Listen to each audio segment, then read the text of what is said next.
Hi hello welcome to రాకుక్కర్ and vlogs. My dear friends, ఇంత చల్లని క్లైమేట్లో వేడి వేడి అల్లం టీ తాగుతుంటే ఆ రుచి ఆహా అనిపిస్తుంది కదా.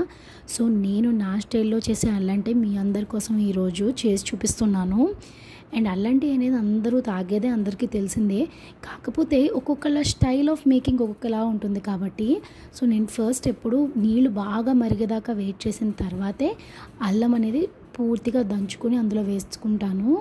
వేసిన తర్వాత అది కంప్లీట్గా కొంచెం రంగు మారిన తర్వాత మాత్రమే టీ పౌడర్ వేస్తాను.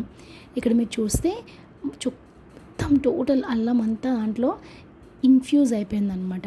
సో ఇప్పుడు ఆ తర్వాత ఇప్పుడు పాలు పోసేసుకున్నాను. నేను డికాషన్ మరిగిన తర్వాత మామూలుగా టీ అంటే 2 నిమిషాల్లో పెట్టచ్చు, కానీ నా టీ 5 నుండి 6 నిమిషాలు ఖచ్చితంగా మరిగిస్తాను. ఎందుకంటే ఆ ఫ్లేవర్ అనేది దాంట్లో ఇన్ఫ్యూజ్ అవ్వడానికి.